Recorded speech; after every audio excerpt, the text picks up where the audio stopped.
welcome to the Motorsport Coaching Podcast, sponsored by Motivate Training and Management. This is a podcast where we talk to drivers and industry experts to help you maximize your performances on and off the track. Let's get started with today's show.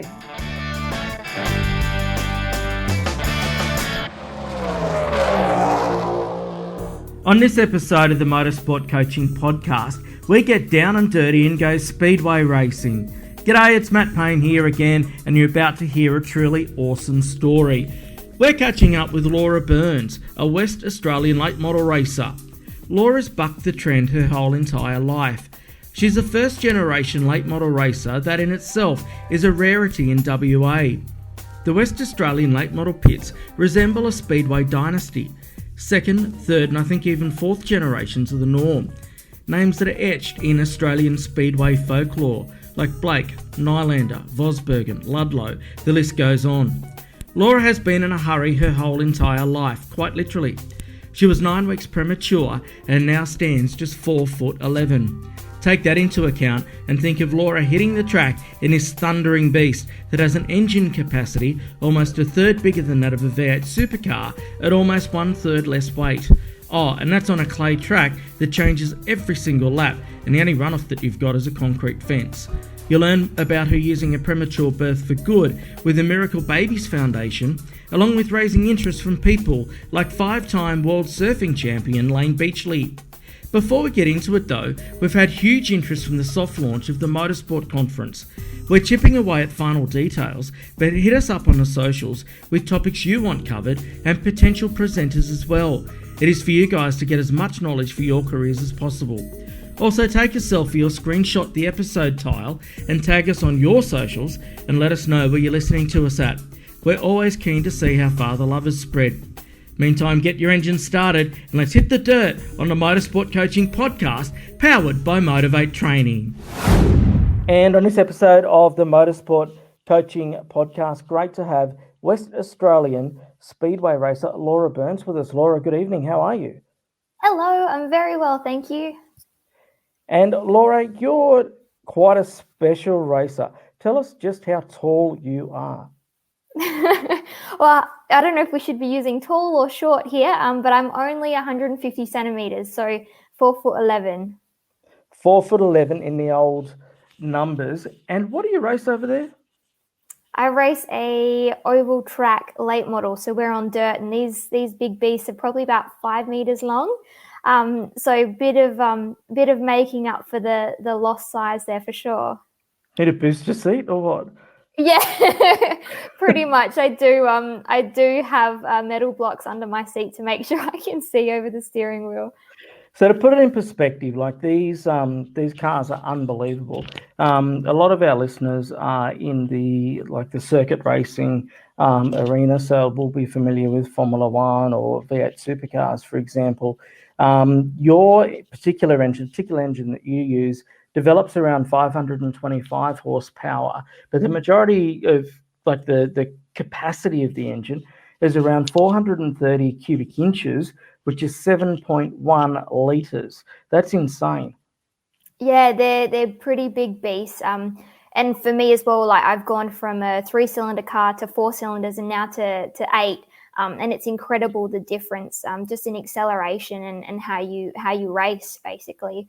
So yeah, good change, I think. I like the extra speed. Yes. So some of the numbers. So we said like 7.1 litres on the engine. For example, a supercar engine is a 5-litre V8. Your car comes in at 2,200 pound minimum, which is 997 kilos. A V8 supercar minimum weight is 1,395 kilos. That's a 28.5% difference in terms of weight. Your car's 28.5% less heavy than a V8 supercar. That's insane. Yeah, I think a lot of that too is like with the V8 supercars, they still have like a fair bit of the chassis associated with it, whereas ours, it's pretty much roll cage and aluminium panels and your engine. When you strip these cars down, you can really see that how the car is physically built. It pretty much has a separate roll cage for the engine, a separate roll cage for us in the car, and then the rest is just to support the fuel tank. So it's quite incredible that that's how these are built and supported. And then obviously once you got the panels on, that's when it looks more like a car rather than something out of Mad Max. Yes. No, then the cool part is like people that don't understand speedway racing, like you're in this car, this behemoth of the car, and you're running around a speedway track, maybe 500, 600 meters in circumference. And the track changes every single lap because you're racing on dirt. And at times you're up against 30 other competitors where you're side by side for 30 to 40 laps. That's it. And, it's that unpredictability. You don't know if there's going to be a rut that comes through on the track, and how you race at the start of the night in hot laps is going to be completely different to how you do at the end of the night when it's all dried out.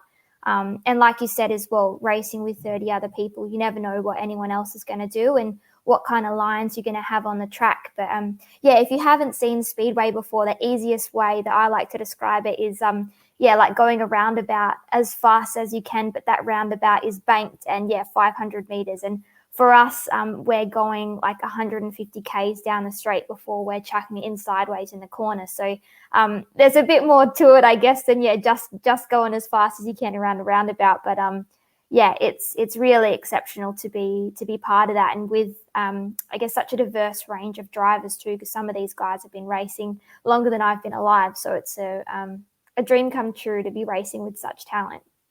Yeah, I know some of the guys that you race against, and they're dead set lunatics. You're doing extremely well to be holding your head high. And it must be said, like before we get too much into your background, like you've just had your first year in the late model series. That's right.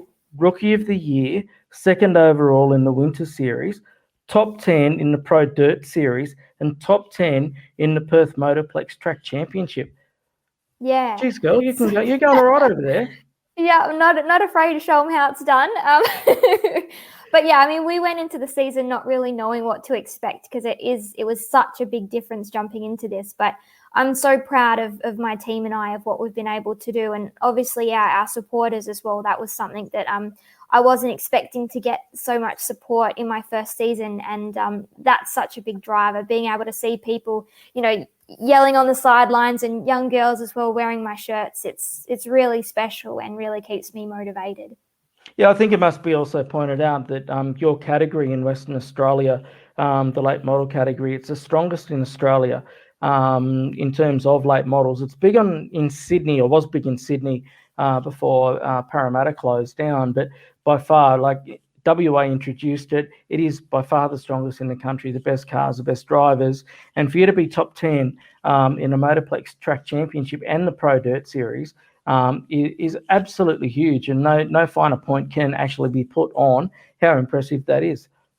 Thank you. Yeah, I think there was close to 40 drivers as well, to put that in some perspective also across the 16 rounds that we had. So yeah, I'm really happy, and hopefully we can maybe wiggle that up to a top 5 in the upcoming season. Woohoo! Let's go. Yeah. And so you've got a little bit of a different background to a lot of the guys that you're racing against. So they come from families that are ingrained in the sport and have been ingrained in the sport over many, many years. Tell us your background of getting involved in driving in Speedway. So I am the complete opposite. My background is literally just me. I'm a first generation racer, so no one in my family has ever raced, and I was only introduced to Speedway and I guess the proper forms of motorsport from being a spectator. So I was just like every other little girl on the sidelines, yelling at the cars. That was me. And I actually heard a PA announcement one day when I was at my local track in Kalgoorlie, and they were looking for young drivers and you could be 10. And I was 10 at the time and thought, hey, maybe this is something I give a go, because I've always been quite small and tried different activities growing up, like basketball. I don't know why I was kicked off the basketball team. Maybe the height. But yeah, always tried different things. And so motorsport was one of the things I was like, all right, let's give this a go. And it's something I've never really looked back. It's always been in my life ever since. And I guess how I had an interest in things that go fast is my dad. He's always had motorbikes, and so I got my first bike when I was about 5. So always out and tinkering on them and doing something. So I guess it was a good progression to then move into something a little bit little bit faster. Although I'm not sure he thought I'd ever move into a V8, but here we are. Oh, that's it. And it's not like when we say that you're racing, you're Rookie of the Year this year in your category and so on. Rookie, you've been racing for 15 years over various categories. That's right, yeah. So started out in junior sedans, which is where you can be 10 to race. I was 11 though, and you can stick around there until you're about 17. After that, I took about 10 months off, and I contemplated if I really did want to race, as most people do when you're sort of 17, 18, your life changes a fair bit. You're an adult. And I didn't last very long, I think 10 months, and then I was in a modified production sedan, got completely bitten by the racing bug, and I'd say it was only a couple months and I had a production sedan and spent a significant amount of time in that. I also raced mini stocks over in New Zealand. I've had to go in a legend car and race the series in that, as well as Super Sixes. So I've had a bit of experience in different divisions across my 15 years, and now finally where I really wanted to be. It's always been my goal to end up in the late models, and everything aligned not too long ago for us to make the jump, and it's really great to be here, and hopefully I can bring up some more women to be in this division too, because there's only the two of us. So if you are a woman and you're listening and you want to get into late models, let me know. That's just you and Veronica, is that right? Veronica McCann? That's right, yeah. Who's an absolutely wonderful, inspirational female in motorsport who would have paved the way for many West Australian girls coming through, having done quite a bit here in Australia and over in the USA as well. Yeah. Yep. And so you were the track champion in production sedans, it must be said, but we'll go back to where we started. We mentioned that you were 4'11" tall. That's for a reason. Let's talk a little bit about that. You had a very interesting upbringing. You were born 9 weeks premature. That's right, yeah. So sort of not what any parent expects to be or to have a baby born so early. And by today's standards, it's not too bad, which is great because we've got so many medical interventions.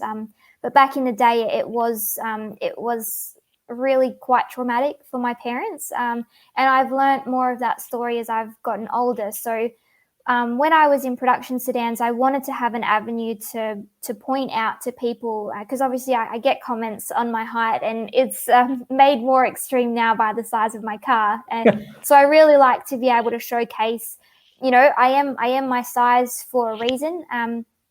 And I direct them through to the Miracle Babies Foundation, which I'm an ambassador for, and they're Australia's leading foundation for premature and sick newborns. And I'm so privileged to be able to share what they do, and we've raised quite a lot of money for them, for other prem babies, and their first start to life in the families as well, getting them the support that they need, because you don't expect it, and it's having a baby is already a really emotional time, and to potentially have that taken away from you is really scary. So I love the work they do, and I'm so proud to be involved with it.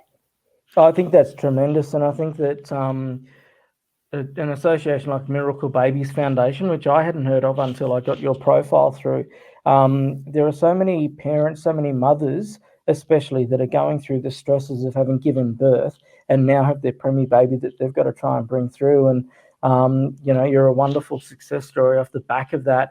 And I love the fact that you've actually taken the time to get in and learn more about it.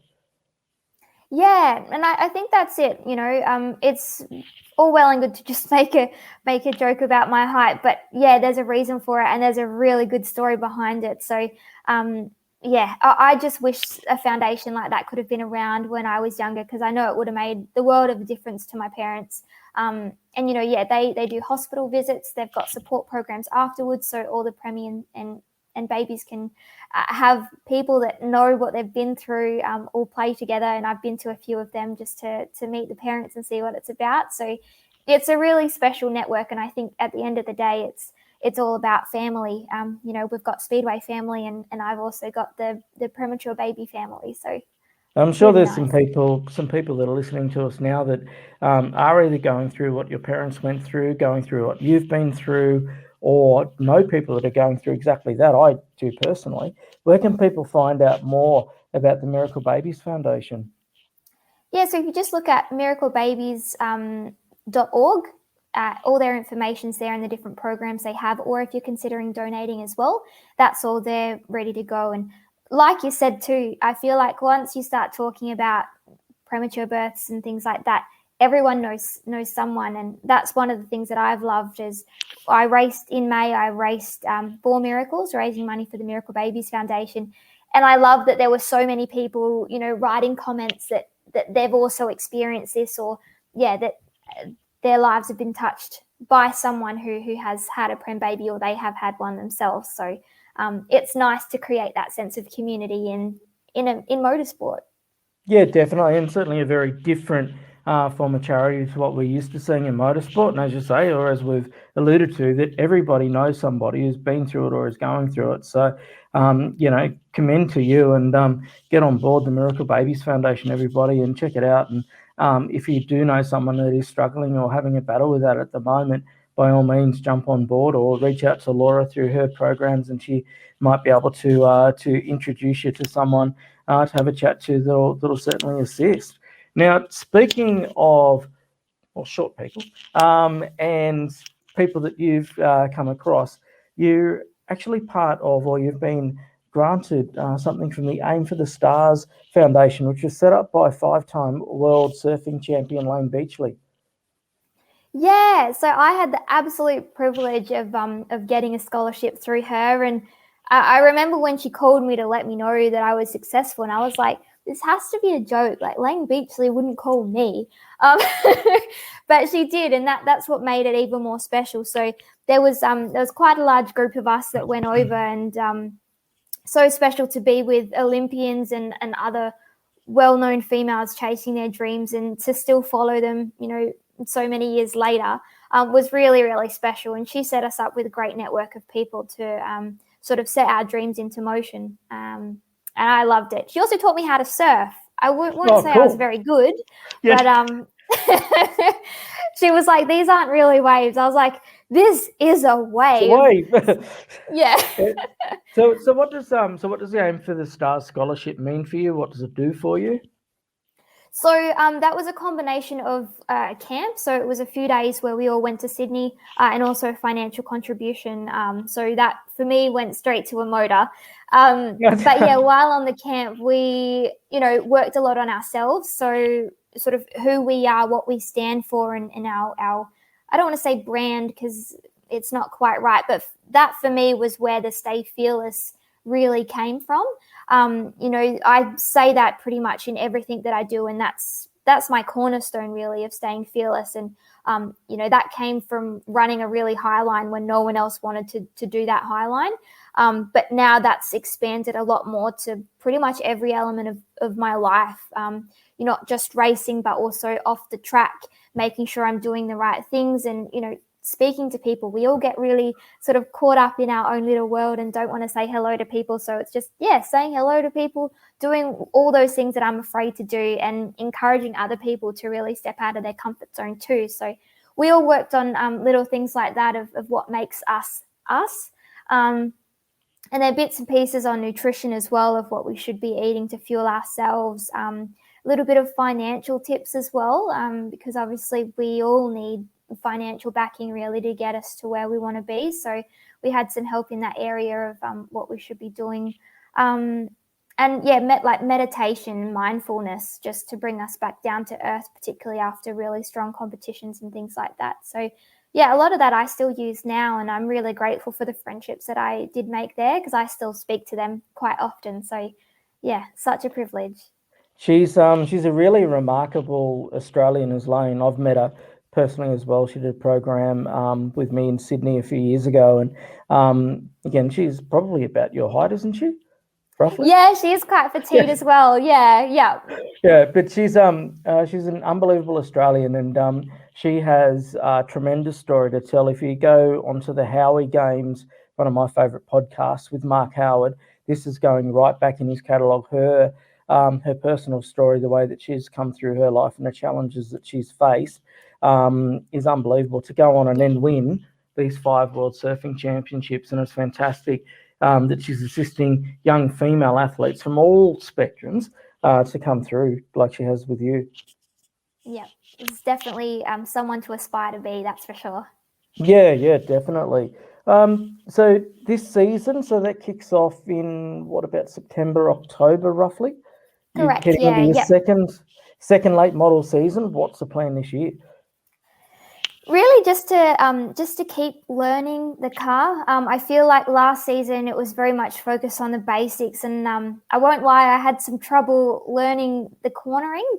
And I know that sounds silly because we only turn left, but there was a lot to it, and the car needs to sit quite precisely. You know, we have 7 shock absorbers, so we need it to be really specific, and it was a little bit of a battle getting that completely right, and we feel like we're in a much better place now towards the end of the season.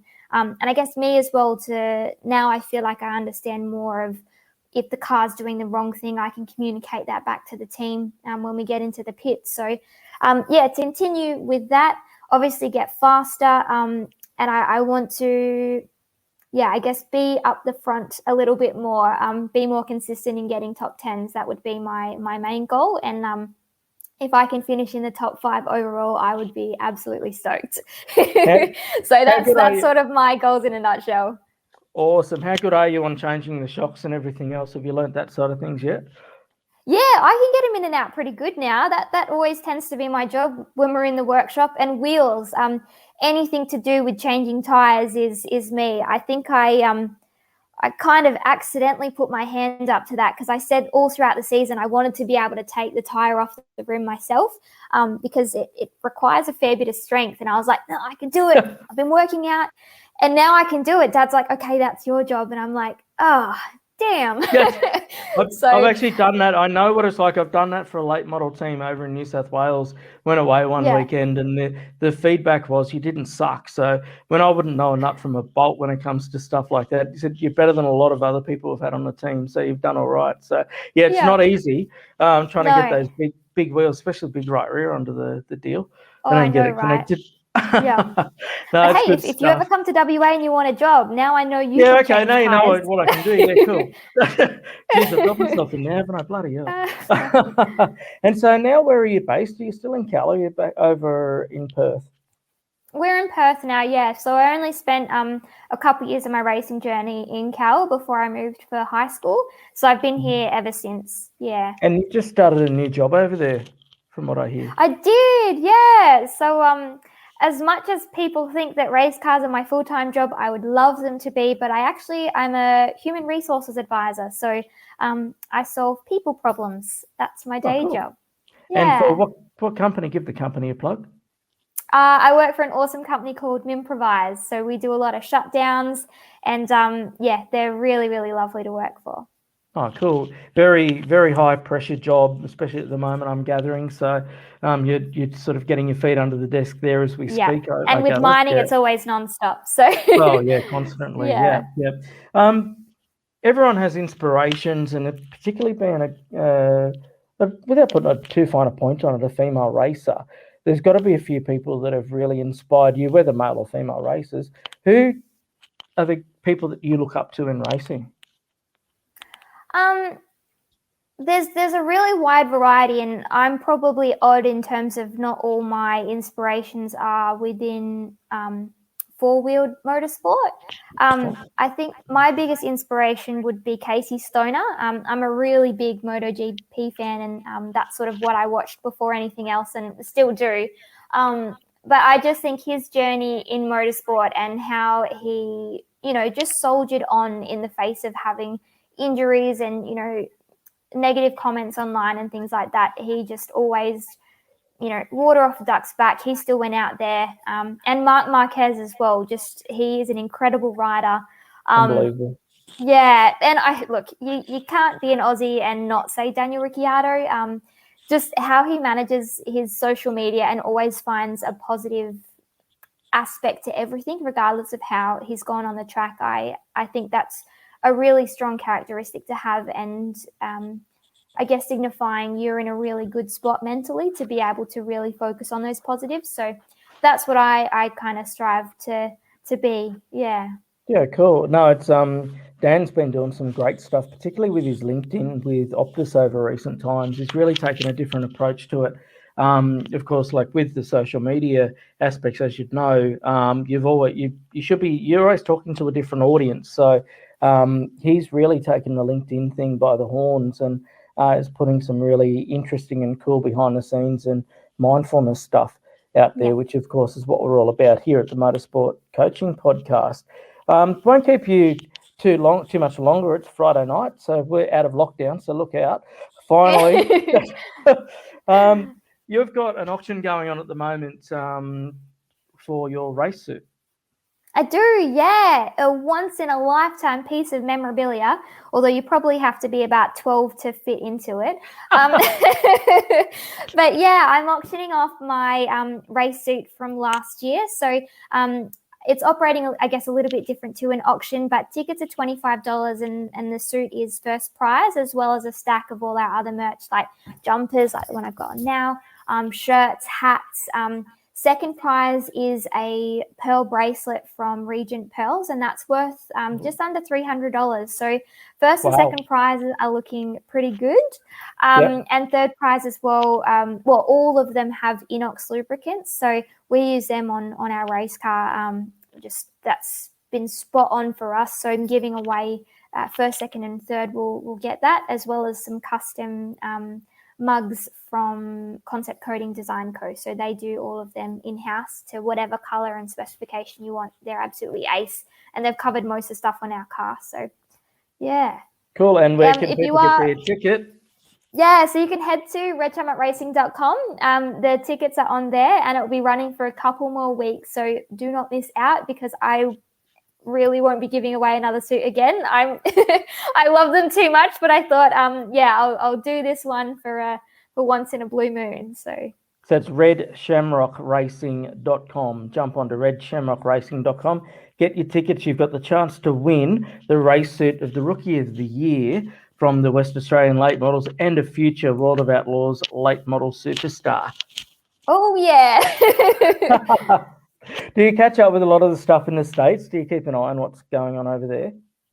Not all of it, because I don't have the right subscriptions to be able to watch it, but I always look at the recaps online when World of Outlaws post things and to see how everyone's going. So, yeah, I love to keep updated. Well, you'd be interested in this. I found MAV TV this week in Australia on the Plex app. So I think it's all old stuff that they run, but still, rather than listening to a lot of the COVID rubbish that we're shoved down our throat at the moment, watching some old Speedway racing from the US is a lot better than that. Yeah, you can't complain with that. No, exactly. No, it's actually been quite a godsend this week, to be honest. You've got, like, your focus is you've got to just to round everything off. Like, your big focus is obviously on what you can achieve. Tell us a little bit more about that. As in big goals? What the end goal is? As in, like, you get your focus on, doesn't matter about size, weight, height, sex. Yeah, so I guess I touched on before that my cornerstone really is staying fearless, and that's, across all aspects of my life. And obviously with that is I'm here to show that, your size, your gender, your background, being first generation racer isn't a barrier. You know, once you're in the car, you're strapped in, you are the same size as everyone else, and you deserve to be there just as much as anyone else. I've been through it all. I've gone through those doubts of, am I good enough? Because, my family's not a well-known Speedway family or motorsport family. Like, it really doesn't matter. You just need to go out there and show them what you're made of. And even if they don't appreciate it, get back out there again and do it again the next week. Because, your main competition is yourself, and you need to be fearless. It doesn't matter about, anything else. You do what's best for you. Knowing the guys that I know over there, I'm sure that they've accepted you after a little while with open arms, but I guess they've got a little bit to be fearful of next year. They sure do. I'm coming for them.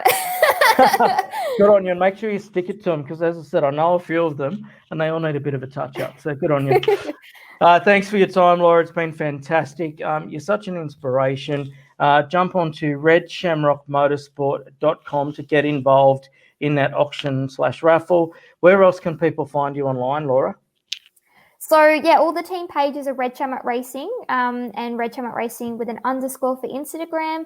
Otherwise, if you're wanting to follow me and the mischief that I get up to, it's Laura Byrnes Motorsport, all one word, on Instagram, TikTok and Facebook.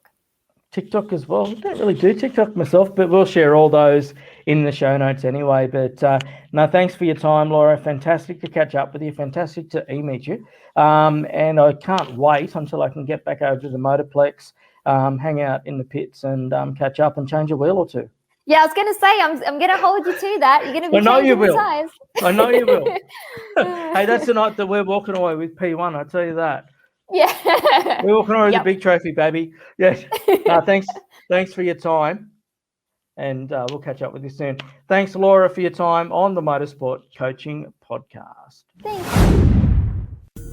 Wow, what a cool story, and I'm sure we'll all be taking more interest in the West Australian late model scene next year and cheering Laura on. Check out her team, Red Shamrock Racing, on the web, YouTube and all the socials, along with Laura Byrnes Racing. All the links are in the show notes. If you haven't, make sure you head over to motivatetraining.com.au. That's MOTIV 8 training.com.au. It has all the information on our online courses. We can offer personalised one-to-one programs as well. Just hit us up on email with what you're looking for. I'll end this pod with a motivational quote. This one from tennis great Arthur Ashe, which truly embodies this episode. Start where you are, use what you have, do what you can. Thanks for tuning into the Motorsport Coaching Podcast, powered by Motivate Training. Here's for blue skies and green racing. Until next time, I'm Matt Payne, and we'll see you then. Well, thanks everyone for listening to this week's show. I really hope you enjoyed that one as much as I did. Now, remember, all the show notes with the links and the specials mentioned in today's show are available over at motivatetraining.com.au. If you haven't already, I'd really appreciate it if you could head to iTunes or Stitcher, type in Motorsport Coaching, subscribe, and leave us a review. Each week, I'll read them out and you'll go into monthly draw to win a fantastic prize. If you have any questions or comments, please email us at motivatetraining.com.au or head over to our Facebook page at Motivate Until next time, take care.